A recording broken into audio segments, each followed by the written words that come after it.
나를 넘어 그분을 심다. 나를 넘어 그분을 심다라는 제목으로 하나님 말씀 증거하겠습니다. 먼저 우리 마가복음 4장 26절에서 29절 말씀을 우리 화면 보시고 함께 봉독하겠습니다. 시작. 또 이르시되 하나님의 나라는 사람이 씨를 땅에 뿌림과 같으니 땅이 스스로 열매를 맺되 처음에는 싹이요 다음에는 이삭이요 그 다음에는 이삭의 충실한 곡식이라. 열매가 익으면 곧 낫을 대나니 이는 추수 때가 이르렀음이라 하시니라. 아멘. 하나님은 우리 각 사람의 마음속에 그리스도 자신의 형상이라고 하는 열매가 맺혀지기를 원하십니다. 신불교원에 보면 엘렌 화이트 여사가 이렇게 설명했습니다. 농부가 씨를 뿌리고 곡식을 가꾸는 목적은 열매를 얻기 위함이다. 이와 같이 하늘의 농부께서도 당신의 수고와 희생에 대한 보수로서 수확할 곡식을 찾으신다. 그리스도께서는 사람의 마음속에 당신 자신을 재현시키고자 하신다. 아멘. 이게 저는 신앙의 핵심이라고 생각합니다. 우리 안에 또 여러분 안에 우리 모두 안에 그리스도의 형상이 재현되는 것이 신앙의 핵심입니다. 그래서 저는 오늘 제목에 나를 넘어 그분을 심다 이런 제목으로 그리스도의 이 형상이 우리 마음에 심어지고 맺혀질 때 어떤 일이 일어나는지 우리가 몇 가지 좀 살펴보려고 합니다. 첫 번째는 나를 넘어 그리스도를 심으면 새 삶이 시작됩니다. 마가복음 4장 26절에서 27절을 제가 읽겠습니다. 또 이르시되 하나님의 나라는 사람이 씨를 땅에 뿌린과 같으니 그가 밤낮 자고 깨고 하는 중에 씨가 나서 자라되 어떻게 그리 되는지를 알지 못하느니라. 하나님 나라는 한 알의 씨처럼 시작됩니다. 우리가 예수를 마음에 모실 때 그분의 생명이 우리 안에 심겨집니다. 이게 바로 그리스도인의 새 출발 거듭남입니다. 고린도후서 5장 17절에 그런즉 누구든지 그리스도 안에 있으면 새로운 피조물이라. 이전 것은 지나갔으니 보라 새 것이 되었도다. 씨가 이 그리스도의 씨가 뿌려져야 합니다. 그러니까 씨는 뿌려져야 싹이 나고 자라는 것입니다. 그런데 이 그리스도는 우리 마음속에 씨처럼 임재하셔서 우리 마음밭에 뿌려져서 심어져야 하는데 심어지기 전에 해야 될 일이 뭡니까? 우리 마음밭이 열려야 됩니다. 그래서 우리는 먼저 내 자신, 나를 넘어서야 합니다. 내 자리를 비워야 되는 거예요. 그래야 그분이 들어오시는 거죠. 그래서 우리가 잘 알고 있는 요한계시록 3장 20절에도 이와 같이 똑같은 그 원리의 말씀을 하셨는데 볼지어다 내가 문 밖에 서서 두드리노니 누구든지 내 음성을 듣고 문을 열면 내가 그에게로 들어가 그와 더불어 먹고 그는 나와 더불어 먹으리라 말씀했습니다. 시물교훈 67쪽에는 자신을 중심으로 하는 생애에는 자라나는 일도 없고 열매 맺는 일도 있을 수 없다. 여러분 우리는 날 때부터 이기적이고 냉랭한 마음을 갖고 태어나기 때문에 우리 스스로 선한 일을 아무것도 할 수 없습니다. 오직 그리스도께서 성령으로 우리 마음에 오셔서 내 마음의 자동차, 내 자동차의 운전대를 대신 잡아주셔야 새로운 거듭남의 삶을 살아갈 수가 있는 것입니다. 그래서 여러분, 우리가 마음밭을 내려놓고 열지 않으면, 즉 교만한 마음, 이기적인 마음을 붙들고 있는 한 예수님께서 우리 마음속에 들어오실 수가 없는 거예요. 생명의 씨앗이 우리 마음에 심겨질 수가 없는 것입니다. 산상보훈에 보면 교만은 아무 필요를 느끼지 않으므로 그리스도와 또 그분께서 오셔서 주시고자 하신 무한한 축복에 대하여 마음의 문을 닫는다. 이러한 사람의 마음 속에는 예수님을 위한 자리가 없다. 스스로를 부여하고 존경받을 만한 인물로 여기는 자들은 믿음으로 구하지 않으므로 하나님의 축복을 받지 못한다. 그렇습니다.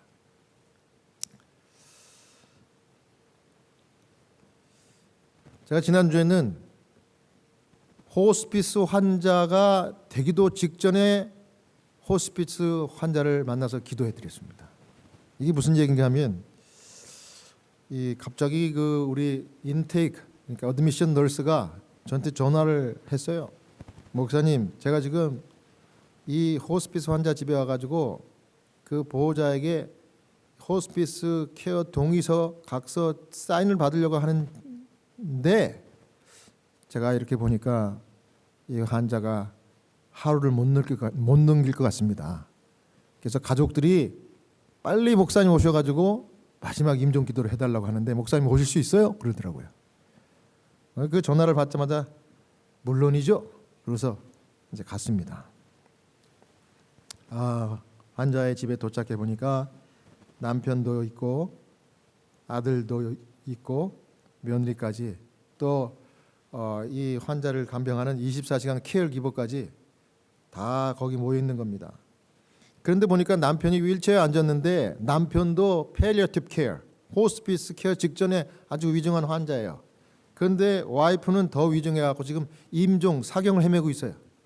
그래서 그 24시간 케어기버가 그 집에 살면서 이 부부를, 남편과 부인을 케어하는 겁니다.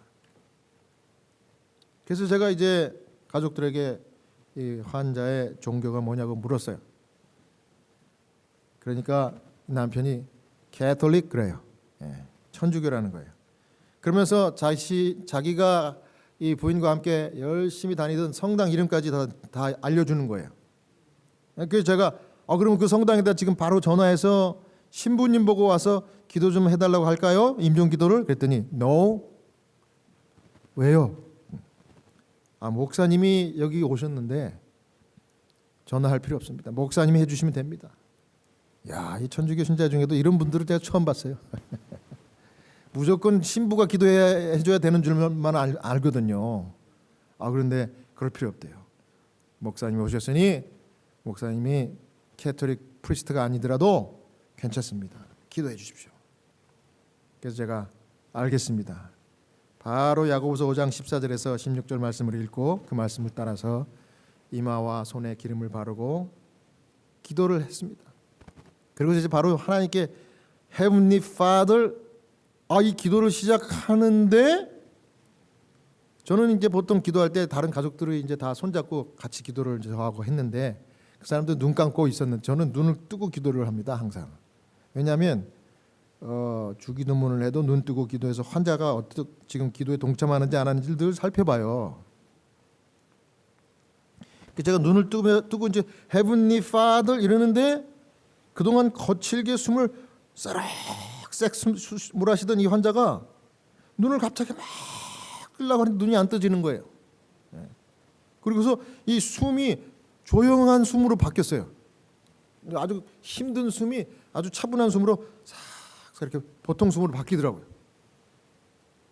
그래서 제가 그걸 지켜보면서 계속해서 이제 끝날 때까지 기도를 했습니다. In Jesus' precious name, 예수님의 귀하신 이름으로 기도합니다. 아멘.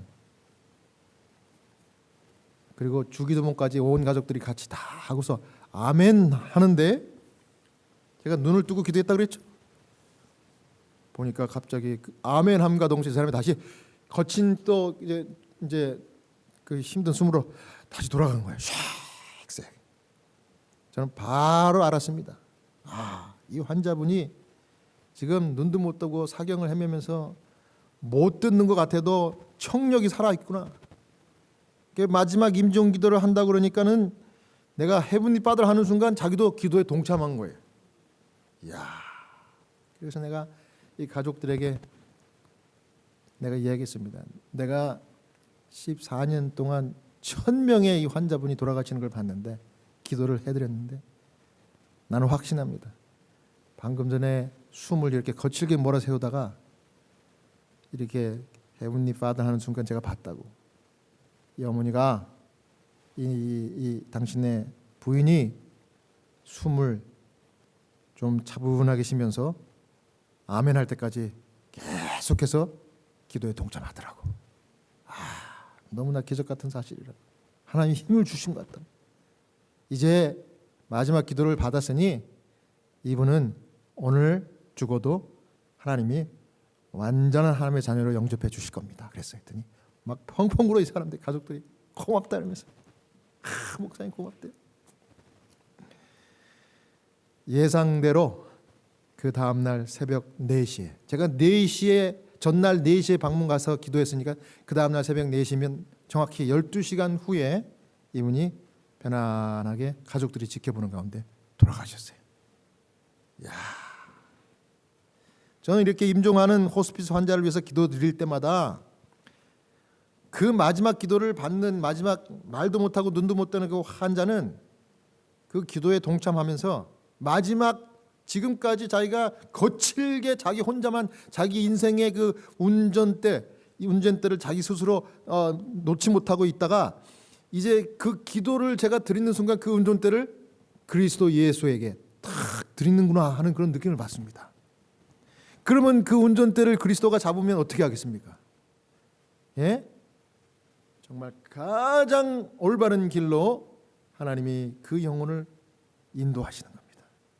그래서 천국과 영생의 길로 가는 거예요. 이야, 이거구나 바로. 할렐루야.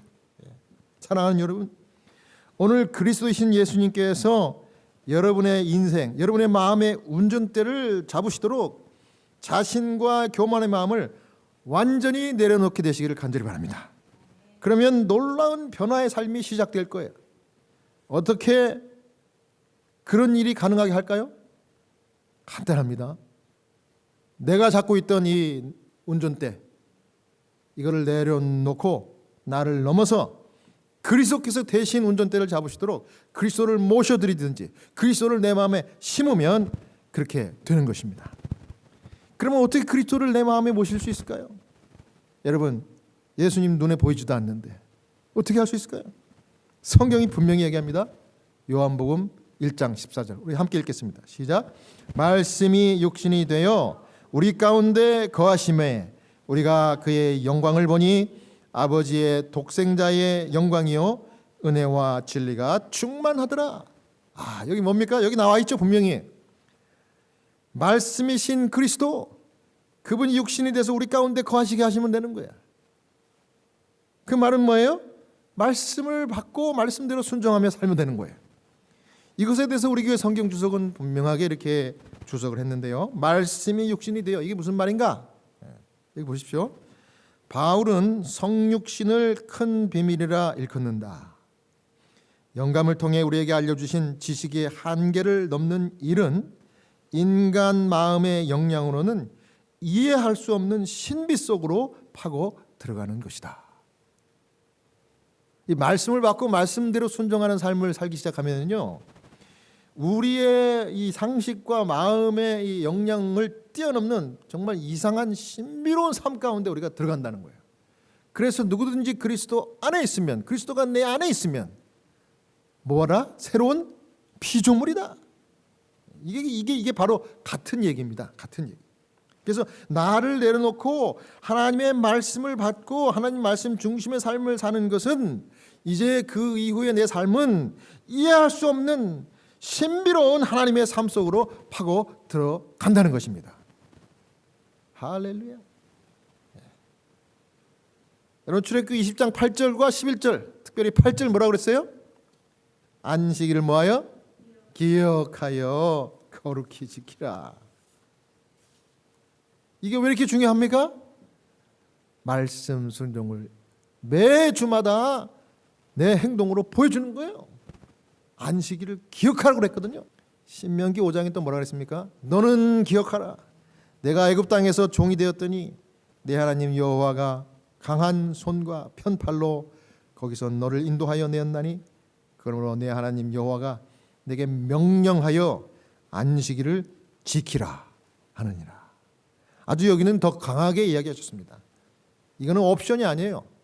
명령입니다. 하나님의. 너는 기억할 뿐만 아니라 내가 명령하노니 거룩하게 안식을 지켜야 한다. 세상이 아무리 바빠도 이날만큼은 쉬라. 스탑. 그리고 창조주 하나님을 기억하여 경배하고 지키라 그런 거예요. 왜 그렇습니까? 출애굽기 20장 11절입니다. 그러므로 나 여호와가 안식일을 복되게 하여 그 날을 거룩하게 하였느니라. 여기에 이 신비한 말씀 순종의 이유가 여기 나와 있는 겁니다. 하나님이 뭐 했다고요? 안식일을 복줬대. 거룩하게 했대요. 거룩하게. 그러니까 이 날과 이 때는 하나님이 특별히 구별한 날이에요. 우리가 이날 이 예배에 동참하고 안식일을 거룩하게 구별해서 기억해서 지키면 그 모든 복은 다 누구 것입니까? 우리 몫이 되는 거예요. 그러니까 이 복 받으라고 해도 안 들으니까 하나님 뭐라 그래요? 명령하는 거예요. 명령. 철없는 아이들이 말 안 들을 때 아주 부모가 윽박 질러서라도 무슨 일을 하게 하는 것은 그 아이를 위한 거 아닙니까? 그런 것 똑같은 거예요. 그래서 명령하노니 안식일 기억해서 잘 지켜. 이게 복 받는 거예요. 신비로운 거예요. 여러분, 이 신비로운 삶이 여러분을 내려놓고 그리스도를 받아들여 성육신의 말씀 순종의 경험을 통하여 체험되시는 여러분 되시기를 간절히 바랍니다. 그 다음 두 번째는요, 심어진 씨는 하나님이 자라게 하십니다. 마가복음 4장 28절입니다. 땅이 스스로 열매를 맺되 처음에는 싹이요, 그 다음에는 이삭이요, 그 다음에는 이삭의 충실한 곡식이라. 여기 본문에 땅이 스스로 열매를 맺되 이렇게 이야기했는데, 여기 스스로라는 말은 헬라어로 아우토마테, 오토매틱이라는 말이 여기서 나온 겁니다. 아우토마테, 스스로. 근데 이 스스로라는 헬라어 뜻은 하나님의 능력에 의해라는 뜻이 있어요. 인간의 능력이 아니고 누구의 능력이라고요? 하나님의 능력이라는 의미입니다. 그래서 나를 넘어 그리스도가 심겨진 신앙의 삶은 내 능력으로 사는 것이 아니라 누구에 의해 살아가는 거예요? 하나님의 능력에 의해서 살아지는 것입니다. 여러분 믿습니까? 아멘. 여러분 예수 믿고 회심 이후에 여러분들의 삶 가운데 변화가 분명히 있었을 거예요. 지금 여러분 이 자리에서 이렇게 사는 이유가 여러분과 제가 그리스도를 마음에 모셨기 때문에 그분의 주권으로, 그분의 주도하심으로 오늘날 여기 우리가 살고 있는 것입니다. 그러므로 내 삶을 우리가 불평하거나 다른 사람과 비교해서 부러워하지 말고 계속해서 그리스도의 말씀 순종, 성육신의 신비한 삶을 견지하시는 신실한 여러분 되시기를 바랍니다. 우리가 할 일은 씨를 심고 땅을 지키는 거예요. 성장시키는 일은 누가 하시는 거예요? 하나님이 그분의 능력으로 스스로 하시는 거예요. 그저 말씀 순종의 삶을 살면서 기도하는 겁니다. 뭐라고 기도해요? 하나님, 저는 하나님 앞에 nothing, 아무것도 아닙니다. Help me, 도와주십시오. 이렇게 기도하면서 말씀 붙들고 살면 하나님이 스스로 그분의 능력으로 우리를 가장 선한 길로 인도해 주시는 것입니다. 오늘 우리가 신앙의 성장에 너무 조급하지 않아도 되는 것입니다. 내 믿음이 아직 작고 부족해 보여도 그 심겨진 씨앗 속에는 이미 하나님의 생명이 들어있음을 믿으시기 바랍니다. 기도하고 시작한 일은 응답될 때까지 기다리면 하나님께서 알아서 인도해 주실 것입니다. 내가 왜 하나님이 하실 일을 대신해야 됩니까? 기도해놓고 말씀 붙들어 놓고 어떤 열매를 맺어야 되지? 빨간 열매 맺어야 되나? 아니 노란색 열매를 맺어야 되나? 열매를 이만큼 맺어야 되나? 저만큼 맺어야 되나? 이거 누가 고민해야 될 일이에요? 하나님이 고민할 일이에요. 왜냐하면 그분의 능력으로 스스로 성장을 시키는 분이니까. 그러니까 우리가 너무 그분의 일을 이렇게 염려하다 보니까 우리가 해야 될 일을 잘 못할 수 있습니다. 그러면 안 돼요. 마가복음 11장 24절입니다. 그러므로 내가 너희에게 말하노니 무엇이든지 기도하고 구하는 것은 받은 줄로 믿으라. 그리하면 너희에게 그대로 되리라. 그리스도의 사랑이 내 안에 자리 잡을 때 그 사랑이 나를 변화시키고 열매로 드러나게 되는 것을 인내하면서 기다리는 신실한 여러분 다 되시기를 간절히 바랍니다. 이제 마지막으로 우리에게 열매가 맺혀지면 그리스도가 강림하신다. 아멘. 마가복음 4장 29절입니다. 열매가 익으면 곧 낫을 대나니 이는 추수 때가 이르렀음이라. 실무교원의 엘렌 화이트는 이렇게 설명했습니다. 그리스도의 품성이 그분들의 백성들 속에 완전하게 재현될 때 그분은 당신의 것을 찾으시려고 이 땅에 강림하실 것이다. 여러분 우리 목적은 단순히 천국 가는 날을 기다리는 애드벤티스트가 아니라 농익어가는 익어가는 열매가 맺혀지는 애드벤티스트가 되기를 간절히 바랍니다. 그리스도를 우리 모두의 삶 가운데 재현하는 것, 이것이 오늘 우리가 하나님이 부르신 부르심의 목적이라는 것을 기억해야 할 것입니다. 이 일이 완성될 때 예수님은 신속히 우리를 데리러 오실 것입니다. 그분이 거두실 그날을 바라보면서 오늘 우리는 다시 씨를 심는 그 일을 계속해서 해야 할 것입니다.